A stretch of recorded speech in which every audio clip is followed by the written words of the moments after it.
हाँ तो बच्चों, इसके पहले मैं एडजॉइंट से इनवर्स बताया था,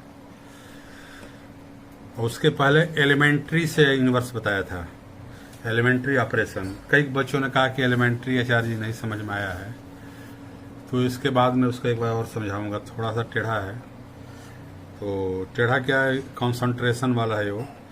अब मैं आज ध्यान से सुनिए, अब आपको मैं, ये भी 6 मार्क्स का आता है, solution of linear equation, solution of linear non homogeneous equation, ठीक है ना।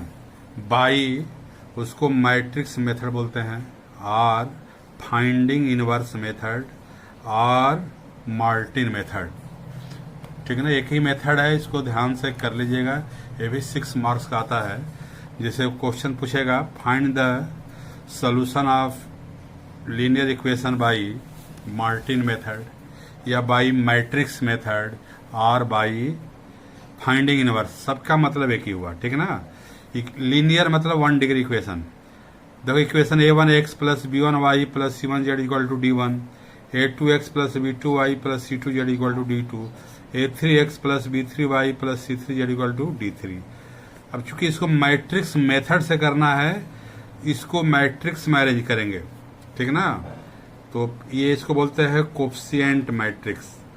एक्स वाई जेड का कोफिशिएंट यहाँ लिख देना है, a1 b1 c1, देखो a1 b1 c1, a2 b2 c2, a3 b3 c3, X Y Z is equal to, देखो इक्वल का साइन तो is equal to d1 d2 d3, d1 d2 d3। आप रो का कॉलम मल्टीप्लाई करिए, यही equation मिलेगा, a1x plus b1y plus c1z is equal to d1, ठीक ना। तो मल्टीप्लाई आप कर चुके हो, तो मल्टीप्लाई करोगे तो ये मैट्रिक्स फॉर्म लिख लेंगे। अब देखो इसको a मैट्रिक्स में है coefficient a, X Y Z को x मान लिया is equal to b, short में क्या कहेंगे, a x is equal to b। a की वैल्यू क्या होगी, कोफिशिएंट मैट्रिक्स यही हो गया पूरा। x क्या होगा, एक्स वाई जेड, b क्या होगा, d1 d2 d3, ठीक ना। तो ये हो जाएगा a x equal to b। अब देखो a इनवर्स, जानते हो कि a इनवर्स इंटू a क्या होता है, आइडेंटिटी, ठीक है। इसके पहले एक में फार्मूला भी आइडेंटिटी एक जगह में कलेक्ट करके दिया था आपको, एक जगह रखिएगा, उस पर हम सवाल बाद में बताएंगे। उसमें से महत्वपूर्ण फार्मूले हैं, कंपटीशन का तो बहुत ज़्यादा महत्वपूर्ण है वो। तो a इनवर्स का मल्टीप्लाई देखिए, लेफ्ट में इधर भी करेंगे, इधर भी लेफ्ट में, है ना। इस इक्वेशन में मल्टीप्लाइंग बाई a इनवर्स, ध्यान में रखिएगा। कम्यूटेटिव लॉ फॉलो नहीं करता है, तो लेफ्ट में है तो इधर लेफ्ट में ही करेंगे, A B not equal to B A, ठीक है ना। एडिशन के लिए फॉलो करता है कम्यूटेटिव, मल्टीप्लिकेशन के नहीं, इसीलिए लेफ्ट में है तो इधर लेफ्ट में, ठीक ना। तो ए इनवर्स ए क्या होगा, I into X equal to A inverse B. I into X identity में जानते हो प्रॉपर्टी है, आइडेंटिटी किसी मैट्रिक्स से मल्टीप्लाई करो तो वही एक्स ही मिलेगा, यानी कि आपका एक्स का मान ये आ गया, ठीक ना। यही एक्स का मान ये आपका आ गया, ठीक ना। एक्स माने एक्स वाई जेड का मान, यानी कि आपको ए इनवर्स निकालना है। और ए इनवर्स कैसे निकालेंगे, आप बढ़िया से जान रहे हो, ए इनवर्स मैट्रिक्स मेथड से ही निकालना है, ठीक ना, एडजॉइंट मेथड से ही निकालना है। अब ऑपरेशन से करोगे एलिमेंट्री से तो बहुत टाइम लगेगा, इसलिए आप निकालेंगे। अब इसको देखिए, कंडीशन है, पहले मैं नोट करा दिया कि मैट्रिक्स का कोफिशिएंट मैट्रिक्स निकालोगे, यदि इसकी वैल्यू नॉट इक्वल टू 0, ठीक है ना, तो इसको बोलेगा यूनिक सोल्यूशन। क्या बोलेंगे, यदि डिटर्मिनेंट की वैल्यू 0 आ गई तो यूनिक सोल्यूशन हो जाएगा, ठीक है ना, यानी कि एक्स वाई जेड की वैल्यू यूनिक मिलेगी, इसको बोलते हैं इंडिपेंडेंट सोल्यूशन, है ना। वैसे ही 0 हो गया तो determinant is equal to 0 and adjoint a into B is equal to 0। यदि दोनों 0 हो गया तो इनफाइनाइट सोल्यूशन। एडजॉइंट a निकालेंगे आप, उसका b से मल्टीप्लाई करोगे, इनफाइनाइट का कंडीशन क्या हो गया, determinant a is equal to 0 and adjoint a into B is equal to 0। b मतलब यही कांस्टेंट वाला, और वही second third, determinant equal to 0 and adjoint a into B not equal to 0, no solution, ठीक ना। क्या हो जाएगा, नो सोल्यूशन। तो तीनों कंडीशन याद रखिएगा। एक नंबर में पूछते हैं लोग कि what is the condition for infinite, क्या बोलोगे, determinant A equal to 0 and adjoint A into B equal to 0। What is the condition for no solution, adjoint A equal to 0 and adjoint A into B not equal to 0। अब देखिए एक सवाल मैं ले रहा हूं, एक सवाल आता है 6 नंबर में, ठीक ना, तो उसको ध्यान से आप करेंगे, किस तरह करेंगे ये ध्यान देना है आपको। तो दिया सॉल्व बाय मैट्रिक्स मेथड लिखा रहेगा, यही मेथड, एक ही मेथड है ना। आगे क्रैमर रूल पढ़े होगे, देखा तो क्रैमर रूल सिलेबस में नहीं है, नंबर नहीं मिलेगा वैसे करोगे तो। मार्टिन मेथड या इनवर्स मेथड या ये मैट्रिक्स मेथड, यही करना है। तो सबसे पहले इसको हम कोफिशिएंट में बदलेंगे, मैट्रिक्स फॉर्म में बदलेंगे, ठीक ना। तो सबसे पहले इस तरह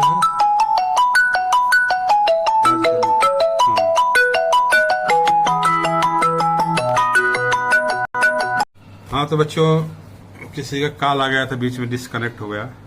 तो solve the non homogenic equation by matrix method. तो ये मैंने एक सवाल लिया हो एग्जाम्पल में, ध्यान से समझिएगा, ठीक ना। ये 6 मार्क्स का आता है, बहुत ही आसान है ये, बस को फैक्टर और इनवर्स निकालने में घबराएगा, तो सावधानी पूर्वक करना, अभ्यास करना इसको, ठीक ना। तो सबसे पहले इसको मैट्रिक्स फॉर्म में ले लेंगे, ठीक ना। तो मैट्रिक्स में पहले कोफिशिएंट लिख लो 3, वाई कोफिशिएंट क्या है -1, जेड का 1, फिर एक्स वाई जेड का क्या होगा 2, -2, 3, 1, 1, -1, एक्स वाई जेड 5, 7, -1, ठीक ना। ये कांस्टेंट है, कांस्टेंट इसी को कंपेयर किए थे, ए एक्स इक्वल टू क्या है ये, ए एक्स इक्वल टू बी। तो देखो मल्टीप्लाई करके इक्वेट करोगे, अरे मल्टीप्लाई कर दो क्या आएगा 3/1, ये भी 3/1 है, जब कंपेयर करो तो ये इक्वेशन मिल जाएगा। तो ये मैट्रिक्स फॉर्म में हम लिख लिए, ठीक ना। एक बार चेक कर लो कोफिशिएंट गलती तो नहीं है, 3 - 1 1, 3 - 1 1, 2 - 2 3, 2 - 2 3, 1 1 -1, ठीक ना। तो ए एक्स इक्वल टू बी, तो एक्स इक्वल टू क्या होगा आपका, ए इनवर्स बी। ध्यान रखिएगा बी ए इनवर्स नहीं होगा, इधर ही हो, क्योंकि अभी करके मैं पहले निकाला हूं, ठीक ना। तो चूंकि इनवर्स निकालना है तो डिटरमिनेंट ए पहले निकालोगे, तो डिटरमिनेंट ए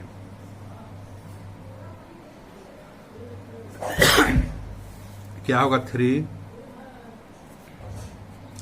है ना, 3 ले लोगे, इसका इसमें 2 -3 प्लस, देखिए यहाँ को फैक्टर माइनस होता है, ये माइनस और पहले से ये -1 है तो +1 हो जाएगा, है ना, प्लस माइनस प्लस, ठीक है। जिसका रो और कॉलम सम इवन है तो प्लस, और सम ऑड है तो माइनस लगता है, ठीक ना। 1 ले लिए तो ये रो और छूट जाएगा, ये कॉलम और रो छूट जाएगा, क्या होगा -2 और -3,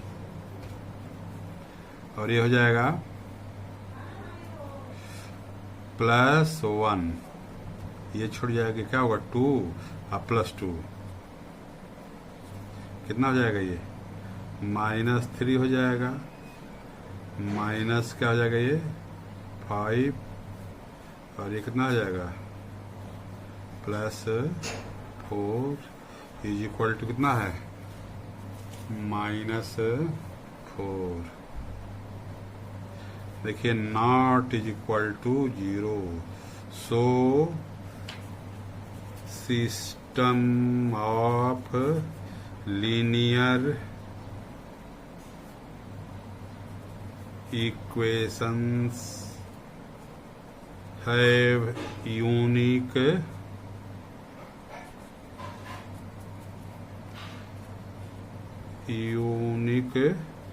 सॉल्यूशन। देखिए स्टेप जैसे मैं कर रहा हूं, आप ये स्टेप एक बार ध्यान से देख लीजिएगा, वैसे ही करिएगा। यानी कि हो गया आपका। तो हमें ए इनवर्स निकालना है, तो ए इनवर्स कैसे निकालते हैं? Adjoint A upon determinant A.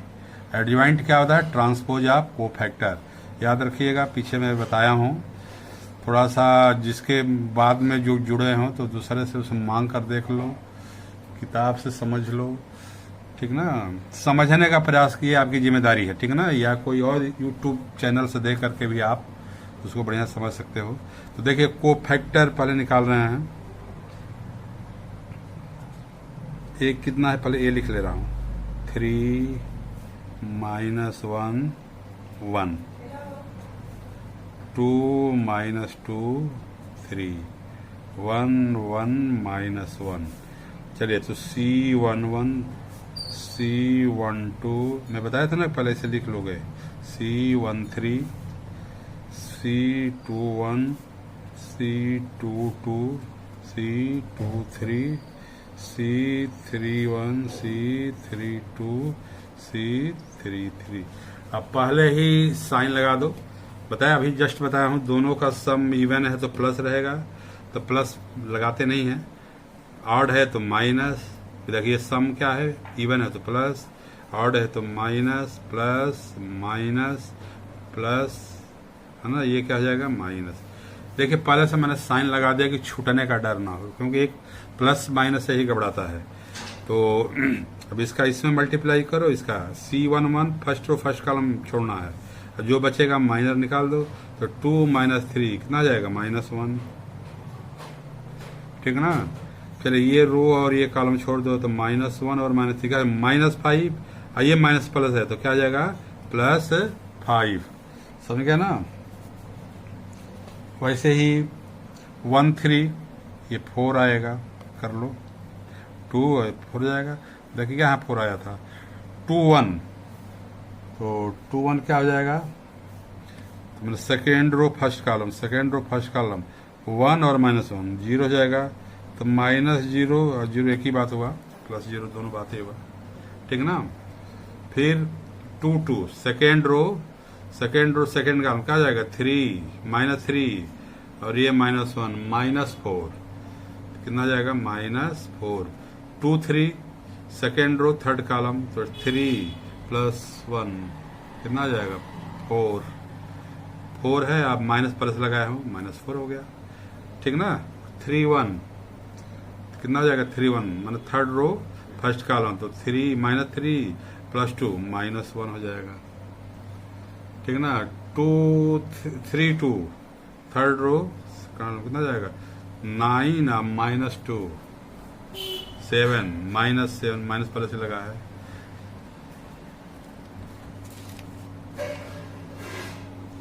Three -4 हो जाएगा, चेक कर लो। -6 + 2 -4, ठीक ना। तो देखिए सावधानी पूर्वक मैं निकाला हूँ, ठीक ना। अब सही है कि गलत है बाद में पता चलेगा, आंसर गलत आ जाएगा तो गड़बड़ है। मेथड गलत नहीं है, कैलकुलेशन गलत हो सकता है, इसलिए सावधानी पूर्वक आपको करना है। अब यहाँ पे देखो कोफैक्टर मैट्रिक्स, क्या बोल? कोफैक्टर मैट्रिक्स, ठीक ना। = करके लिख देना यहाँ पर। इसी क्रम में क्या है? -1 5 4 0 -4 -4 -1 -7 -4। एडजॉइंट निकालते हैं, एडजॉइंट ए = क्या होता है?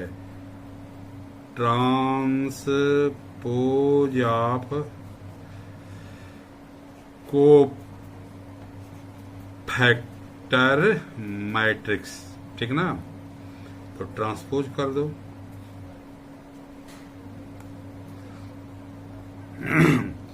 तो क्या हो जाएगा? रो को कॉलम में कर दीजिए। -1 5 4 0 -4 -7 0 -4, ये भी -4 है, ठीक ना। रो का कॉलम में 0 -4 ये क्या है -4। चलिए फिर रो का कॉलम है -1 -7 -4, ठीक ना। ये हो गया एडजॉइंट ए। क्या बोलेंगे इसको? Adjoint A. तो फार्मूला क्या होता है?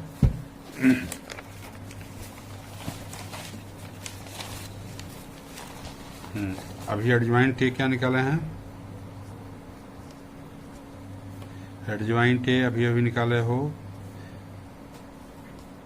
-1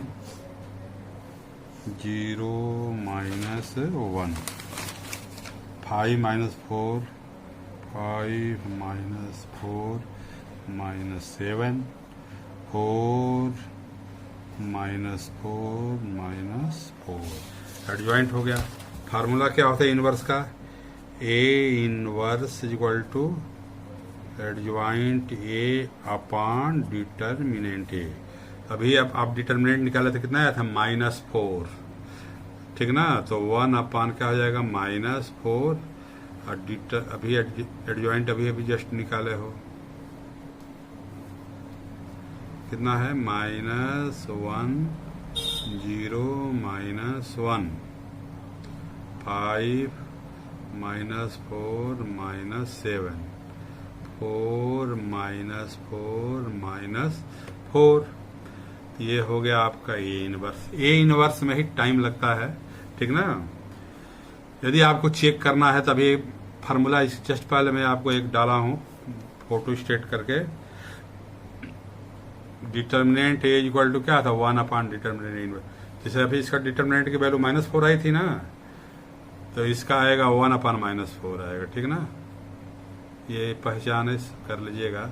अब देखिए हमें x का निकालना, तो x इक्वल टू क्या था? A inverse B. देखिएगा पहले मैं लिखा था x का मान क्या था? x y z।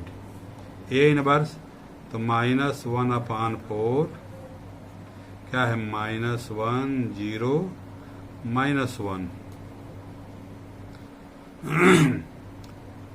5 -4 -7 4 -4 into B मने वही जो कोफिशिएंट कितना था याद है? पाना पलट गया, पलट के देखिए। 5 7 -1 कितना था? 5 7 -1। अब बस केवल मल्टीप्लाई करना है। देखिए मल्टीप्लिकेशन याद है ना आपको? इसका कितना है? 3/3, ये 3/1, यानी इसका कॉलम इसका रो इक्वल है। इससे मल्टीप्लाई या जो मैट्रिक्स आएगा क्या आएगा? 3/1 आएगा। तो देखो -1/4 ये स्केलर है, स्केलर का मल्टीप्लाई बाद में करिएगा। रो का कॉलम है मल्टीप्लाई एंड सम। -1 × 5 क्या हो जाएगा? -5 प्लस 0 × 7 0 ही हो जाएगा। -1 × -1 +1 हो जाएगा, ठीक। एक एक एलिमेंट का मल्टीप्लाई करते हैं और सम करते हैं, ठीक ना। फिर सेकेंड रो कॉलम वही रहेगा। 5 × 5 क्या होगा? 25 -4 × 7 -28, ठीक ना। -7 × -1 +7, ठीक ना। फिर अगला मल्टीप्लाई करिए। थर्ड रो कॉलम तो वही रहेगा। 4 × 5 20 -28 और -4 +4।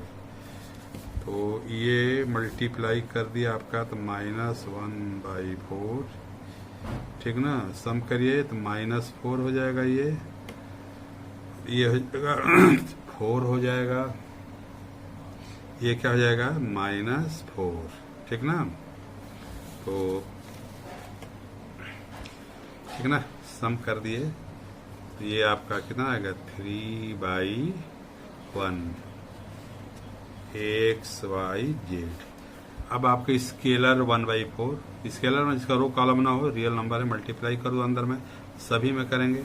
मैट्रिक्स में जितने रो कॉलम है सभी का मल्टीप्लाई होता है स्केलर से। ये हो जाएगा आपका कितना? 1 हो जाएगा, ये -1 हो जाएगा, ये 1, ठीक ना। देखिए दोनों का ऑर्डर सेम है, इसको बोलते हैं कंपेरेबल मैट्रिक्स, बीच में इक्वल है तो कंपेयर करिए।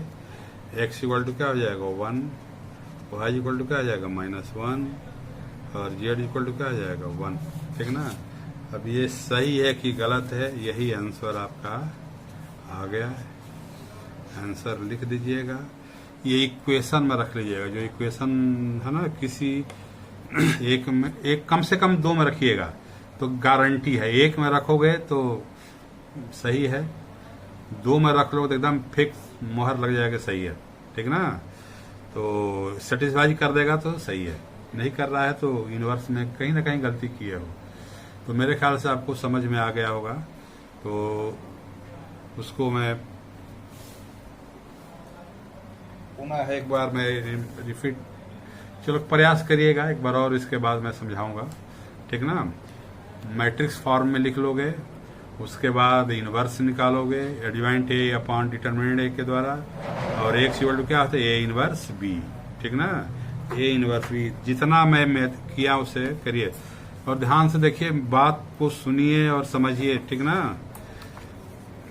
और अपना उत्तरदायित्व क्या है उसको समझिए। जो चीज़ पढ़ाया जा रहा है, अब क्लास तो है नहीं, क्योंकि क्लास रहता है तो मैं बच्चों को बहुत ठीक कर देता हूँ, जो ना समझने वाले वो भी समझने लगते हैं। लेकिन आप अपनी जिम्मेदारी समझिए, सवाल को करिए, एक कोई भी इक्वेशन लेके हल करके, है ना, मुझको डाल दीजिए। सभी लोग से आग्रह है कि कोई भी 3 वेरिएबल्स का कोई ले लीजिएगा, ठीक ना, और करके डालिएगा, और मैं देख लूँ कितने लोग कर। स्पीड भी देखना है, बहुत टाइम लगता है इसमें, मैक्सिमम 5 मिनट का समय लगना चाहिए, इससे अधिक नहीं, ठीक ना। अभ्यास करोगे तो होगा। धन्यवाद, मन से पढ़िए, बस।